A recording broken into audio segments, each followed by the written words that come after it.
CrossFit started for me back in 2011. I got addicted to it after the first session, like most people. I loved sport all the way through my younger years, all the way through teenage years, and then when I stumbled into a CrossFit gym to get better at playing football, completely fell in love. I love the community, I love the competitiveness, I loved that every day you could do a new workout, it was stimulating, and you could test yourself across a broad range of things against everybody else in the gym. That was super intriguing to me. And basically from there, after I started in 2011, I went to regionals in 2012 for my first year, and had a great showing at regionals. I really didn't know what I was in for. I ended up placing in the top 10, and then I was completely addicted and I wanted to go to the CrossFit Games. And then finally made it to the Games in 2016, and then I'd competed at the Games 2016, 17, 18, 19. All in all, I've been competing now for quite a long time. It's been roughly a decade. I feel like it was only yesterday that I took my first steps into a CrossFit gym.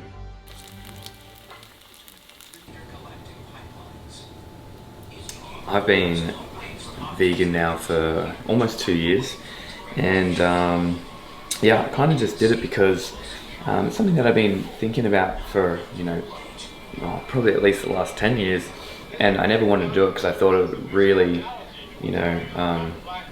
affect my my strength and everything like that. And then eventually one day I was like, you know what, I'm just going to do it. I really don't like the idea of killing animals. So I just made a decision and said, you know what, I don't care if that happens or not, and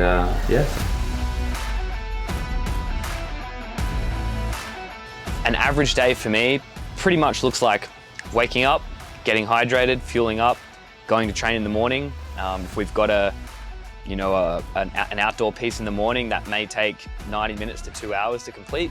I always love to start the day with, in heavy training season, a decent brekkie and a coffee. Love my coffee.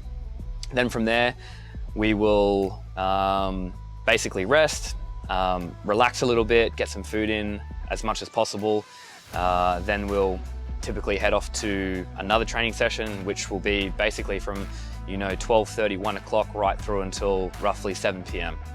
We're in the gym for that rough 6-hour period of an afternoon, especially at the moment in heavy games preparation. Love to sauna post-session as well, so we typically get in the sauna, come home, fuel up, relax, chill, watch some Yellowstone, and then head to bed roughly that 9:30, 10 o'clock mark most nights. So at the moment, that's basically a day in the life. And then James lives down here. Is that why you got that tattoo, James? Yeah, just so Tia can show you her geography skills.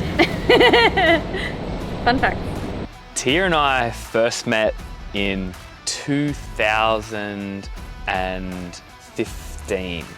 Kayla, my partner, actually interviewed Tia. Actually, she was the first person to interview Tia after she had a heat win at the Pacific Regionals, or the Australian Regionals back in the day. And she had an undercut going on, and it was super recognizable. So everyone was just like, Kayla was like, oh, I interviewed this girl today with an undercut, and I saw her back on replay and ended up being Tia. And yeah, we became quite good friends.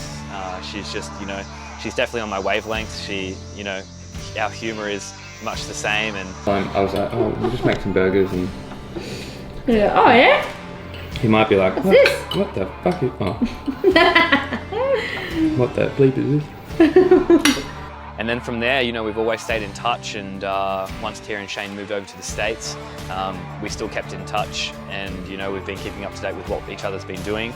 But I always remember, going over to Gladstone and spending, a good block of time over there, living with them, training with them, being immersed in how they do things. I think if it wasn't for that, I probably wouldn't be competing today. How do I keep going after all these years? That's a tough question. And there have been times, honestly, where I've gone, nope, I'm done. I quit, I'm finished, I'm not doing it anymore. And, I just feel like there's untapped potential that I just haven't quite unlocked yet.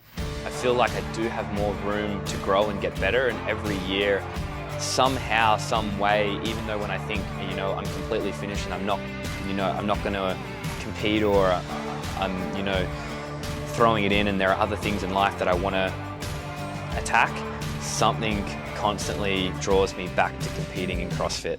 I just don't know what it is, but it happens, and I still feel like I have room to grow and get better.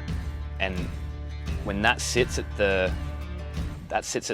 base of your mind constantly, it just makes you want to get into the gym and train. When you know that you have the ability to perform better, to learn more about yourself, to increase strength and speed and become a better all-round athlete, if you know that that's there, I think for a competitive person, you just want to try and unlock that. And it's like a constant battle to try and unlock that. And you never know unless you give it a shot. And that's what kept me up at night, deciding whether I wanted to compete this season. I just remember sitting there thinking, you know what, I'm not going to compete this season. It's done. And then for about 5 nights after that, I was up until midnight just thinking. And then I just it clicked and I was like, I got to compete. It's all about the experience for me. No matter what I do, whether it be, going and surfing big waves or waves that I haven't surfed before, or competing at another CrossFit competition, or trying bobsled, or, whatever it may be.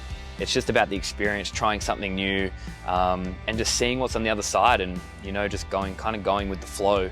I think there's some stones that have been, that are still left to be unturned, and I really want to turn them and see what I'm capable of. And I think being in this type of environment is, the best opportunity to really flip those stones and see what I'm capable of.